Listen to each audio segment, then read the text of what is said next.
देखिए, सबसे पहले ट्रम्प का एक स्टेटमेंट आया है कि भाई मेरे को लगता है कि अगर talks are off, I do not care. क्योंकि ईरान ने आज बार बार ट्रम्प की भर्त्सना की और ईरान ने बार बार कहा कि ट्रम्प जिन टॉक्स की बात करता है टॉक्स तो हो ही नहीं रहे। कौन से टॉक्स ट्रम्प साहब? टॉक्स तो खत्म हो गए। We are not talking to America on anything. That is what Iran has said. और मैं आपको हमेशा कहता था अमेरिका जो भी टॉक्स वॉक्स की बात करता है that is basically to manipulate the markets, to make sure oil prices don't cross a C level. अब ये जो स्टेटमेंट आया है और इतना ईरानियों ने आज पुशिंग की है, इतना हैमरिंग किया है अक्रॉस एवरीथिंग। ईरानियों का एक स्टेटमेंट पढ़ के बताता हूं आपको। वो कह रहे हैं कि भाई इफ आवर इधर टॉक टू आवर डिप्लोमेट्स और talk to our missiles. Iran के मिसाइलों के सामने अमेरिका झुक गया। ईरान ने सारी जो मिसाइल साइलोज थे या मिसाइल टी से जो उनकी टनल्स वनल्स क्षतिग्रस्त हो गई थी वो हमने खोल दी है। We are ready for attack, we are ready for a decisive battle. और हमारे दोस्त हमारे साथ है। ये दोस्त का मतलब क्या चाइना से अभिप्राय है? लगता तो ऐसा ही है। तो आज के डेट में ईरान का रेटोरिक बढ़ गया है क्योंकि देखिए परिस्थिति बड़ी खराब थी। पीछे 6-7 बिलियन के लिए जहादी भीख मांग रहे थे, 7 बिलियन मिल जाए।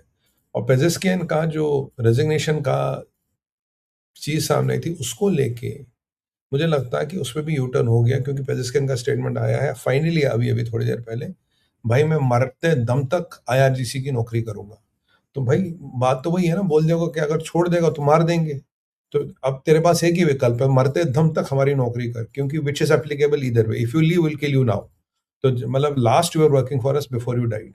और अगर मरते दम तक नौकरी करे जब तक तेरी नेचुरल मौत नहीं आती है, कोई रॉकेट वॉकेट तुझे नहीं मारता, तो तब तक भी तेरा स्टेटस को वही रहेगा। मतलब तू बंधुआ गुलाम है, तू बंधुआ मजदूर है, तू कहीं नहीं जा सकता। पेजेस्किन जबकि बड़ा अच्छा आदमी है बट ही स्टक। तो मैसूद पेजेस्किन स्टिक बिकॉज ये मुल्ला रेजिम के लिए बहुत बड़ा थप्पड़ था। आज रजा पहलवी ने बड़ा अच्छा स्टेटमेंट दिया। रजा पहलवी कहता यार ये मुसलमानों को हो क्या गया। कह रहा है यार तुम्हें शरिया लगाना, तुम इराक में लगाओ, तुम सऊदी में लगाओ, तुम कुवैत में लगाओ, तुम कतर में लगाओ, तुम ये बेल्जियम फ्रांस और स्पेन में शरिया क्यों लगा रहे हो? आप जानते हैं कि फ्रांस की ऐसी तैसी हुई पड़ी है। मैक्रोन जिसकी पूंछ में आग लगी है, is bothered about Lebanon and is taking पंगा दाएं बाएं। और सेंटर में पेरिस की हालत देखिए, पेरिस से आने वाले वीडियो देखिए। I mean they are atrocious, they are so bad. मतलब पूरी वाट लगा दी है पेरिस की। Paris is burning and Macron is talking Lebanon. Macron is talking all the crazy things. He is talking कि यूनाइटेड नेशन जाएंगे, वहां से हम अधिवेशन बनवाएंगे, will do that and will do that. This is all no. और Iran ने क्या कर दिया? ईरान ने जब से अपनी कल ताकत दिखा दी, उन्होंने अब स्ट्रेट ऑफ हॉर्मोज पे बोट्स उतार दिए। वो जो स्पीड बोट्स में आपका कह रहा था ना, मिसाइल वाली बोट्स, उससे उनको स्ट्रेट ऑफ हॉर्मोज को पॉपुलेट कर दिया। They are showing their pressure but Iran is collapsing with it. Iran की इकोनॉमी कोलैप्स हो रही है। ये आप सब जानते हैं, ये कोई it's a kind of a given fact. They are collapsing within and they don't have a lot to sustain on. ये इनके पास सस्टेन करने के ज्यादा विकल्प नहीं बचे, ये भी हम जानते हैं। बट इस्लामिक ब्रवाडो है, दिखाना कि हम लड़ सकते हैं, हम लड़ रहे हैं। तो ये सब नाटक इनका चल रहा है। अब स्ट्रैटेजी क्या है? देखिए स्ट्रैटेजी, आज एक और खबर है अमेरिका से आई जी, बिल्कुल डील होने वाली, थोड़ा बहुत 19-20 ये हो। कभी पाकिस्तानियों से स्टेटमेंट दिलवा लो, कभी कतरियों से, कभी किसी स्टेटमेंट दिलवा दो। क्यों? आप सोचेंगे सुमित भाई ये स्टेटमेंट क्यों देते हैं? भाई ऑयल का प्राइस कंट्रोल करना। अब भी ऑयल की कीमतें अराउंड $20 प्रति बैरल ही बढ़ी है। 250, 300, 500, 700, $1000 वाली कीमतें नहीं पहुंची। क्यों नहीं पहुंची? Because these American somewhere down the line have been able to control it. ये एक नकली खबरें डाल के ये होगी, डील हो गई, अभी हो गई, तभी हो गई। और ईरान जिसको पैसे नहीं मिल रहा, Iran has taken a very aggressive stand. एक एक लाइन, एक एक चीज जो अमेरिका कहता है वो कहता है कि हम काउंटर कर रहे हैं, कोई डील नहीं है, कोई बात नहीं। और ईरान के विदेश मंत्रालय ने आज ये भी स्टेटमेंट दिया है कि न्यूक्लियर पे, खासकर न्यूक्लियर, जो ट्रम्प कहता है न्यूक्लियर न्यूक्लियर न्यूक्लियर, ईरान का विदेश मंत्रालय कहता है भाई न्यूक्लियर पे तो हमारी अमेरिका से बात ही नहीं हो रही। We are not even talking nuclear with American. तो अब ये कौन सी डील है, कैडी डील है जिसमें न्यूक्लियर ही नहीं है भाई? It is beyond my imagination. I told you it's all to do the market management and manipulations. फिलहाल तो ये डेवलपमेंट है। ये रहा ट्रम्प का प्रपोजल का पूरा लेखा जोखा। ईरान का मोटा मोटा कहना है कि अगर मैं टेबल पे बैठता हूं तो भैया शगुन के पैसे चढ़ाने पड़ेंगे। शगुन का पैसा 20-25 बिलियन, 30 बिलियन, ये आप मुझे अभी दो।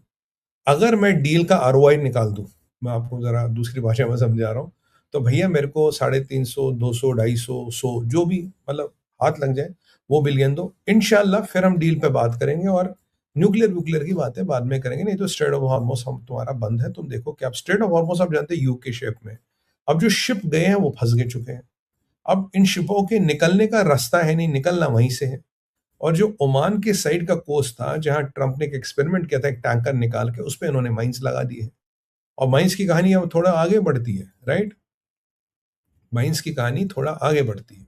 अब जरा यहां मैं बात करना चाहूंगा इस प्रपोज हिजबुल्लाह और प्रपोज हिजबुल्लाह और इसराइल के सीज फायर की। देखिए कहानी क्या है कि हिजबुल्लाह का सीज फायर टूट गया था, अमेरिका का सीज फायर हुआ नहीं था, तो अमेरिका ने एक अप्रूवल मांगा इसराइल से कि भाई हमें अप्रूवल दो, हम सबसे बड़ा अटैक जाके कर रहे हैं। किस पे? लेबनान पे।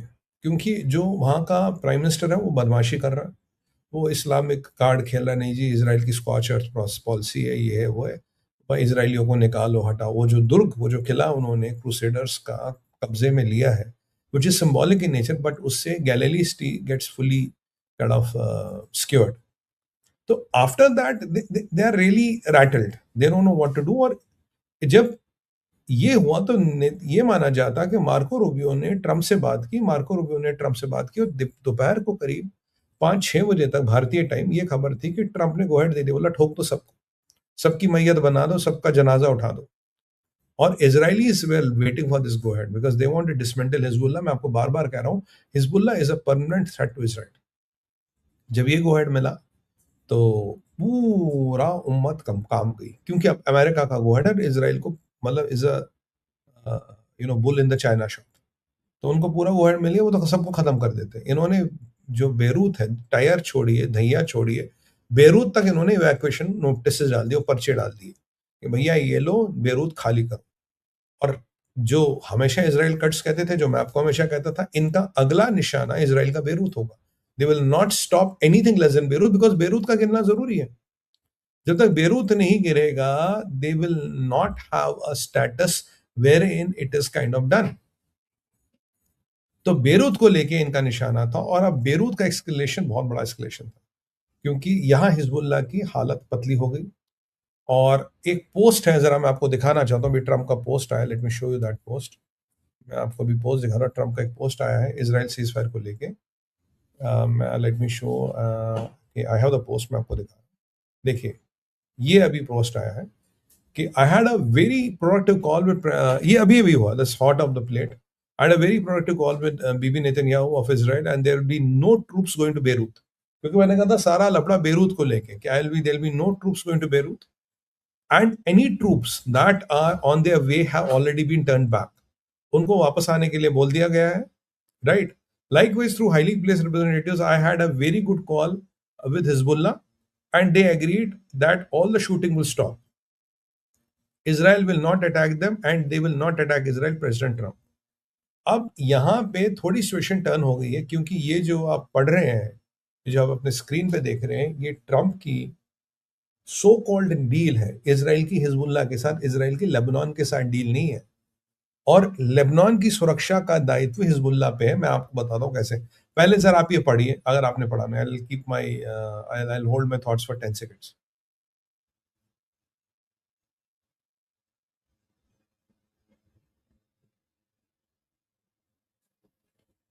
Thank you. तो आपने क्या देखा? आपने देखा कि ये जो सारा मसला है, this is about this Hezbollah. अब क्या मसला था? जो जोसेफ ने हरकत की थी, जोसेफ तो कह रहा था कि भाई ठीक है, जो प्रेसिडेंट है कह रहे हैं ठीक है, हिजबुल्लाह दुश्मन है, खत्म करो। प्राइम मिनिस्टर ने कहा नहीं जी, इसराइल ठीक नहीं, इसराइल ने लतानी रिवर क्रॉस कर लिया, इसराइल ने अप्रूवल ले लिया, इसराइल ने बता तो सीधा बेरूत को ठोको। जब बेरूत को ठोकने की बात आई, अब जो इनके यहाँ पार्लियामेंट का स्पीकर है, यहाँ भी एक स्पीकर है गिलाबाफ की तरह, गिलाबाफ ईरान का, यहाँ का, ये बड़ा बदमाश है। इसको $5 लाख हर महीने मिलते थे हिजबुल ईरान से हिजबुल्लाह को जिंदा रखने के लिए। तो ये गया जोसेफ के पास, कहता है हिजबुल्लाह सीज फायर को तैयार है, क्योंकि हिजबुल्लाह की जो हालत है, पैसे है नहीं, हथियार खत्म हो रहे हैं, और Israel is all tacked up with money and all हथियार। पूरी इनकी सफाई करेंगे, पूरा बेरूत उतार देना था इसराइल ने। तो ये गए, कह रहा नहीं साहब, हम हमारी पैंट उतर गई है, हम तो बस चड्डी में भी छेद हो गए, बस अब सरेंडर करा लो। तो अब They went to Najaf, possibly they went to Joseph. Joseph has called America कि जी हिजबुल्लाह सरेंडर करने को तैयार है। तो क्योंकि आज हिजबुल्लाह ने करीब 12 से 14 रॉकेटें दागी थी इसराइल के ऊपर, and Israel was very pissed off, they were not happy with this, जैसे कि भाई दिस इज नॉट एक्सेप्टेबल। तो अब इसराइल ने कहा कोई बात नहीं बेटा, दिन भर रॉकेट वॉकेट डालो और रात को सबकी मैयतें आज ही बना देंगे। तो कुछ हमास का कुछ एक और कमांडर वमांडर, लेबनान के हिजबुल्लाह कुछ और लीडर मारे, अलाली बलाली खलाली जो वट एवर नेम थे, वो सारे निपट गए। कोई एक तो बड़ा बॉडी बिल्डर टाइप लीडर भी था, कहता वो तो कुछ ही वाज सम रेस्लर एंड मैंने कहा ना, दिन में ये संतरे बेचते, रात को हिजबुल्लाह बनते। लेबनान में प्रॉब्लम है, दिन में कबाब बेचते, रात को हिजबुल्लाह बनते। तो वो कहने को वो रेसलर है, पर ही वाज हिजबुल्लाह का। But anyway, he is kind of settled now. ये आपको मैंने बताया हिजबुल्लाह का अपडेट। तो हुआ क्या है, Hezbollah is ready to surrender. Hezbollah guarantee दे रहा है थ्रू द स्पीकर ऑफ, देखिए यार नेटवर्क कितना, through the speaker of Lebanese parliament to Lebanese prime minister and then to president and then to Trump, कि हम अब हरकत नहीं करेंगे। कि but do you trust Hezbollah? No. Will Hezbollah change? No. They are just buying time. एक number के जहादी है, बिल्कुल टाइम खरीद रहे हैं, इनको कोई फर्क नहीं पड़ता। मेरी बात लिख लिख लिख के लीजिए आज, they will again do the needful, और ये बड़ा अटैक की प्लानिंग करेंगे।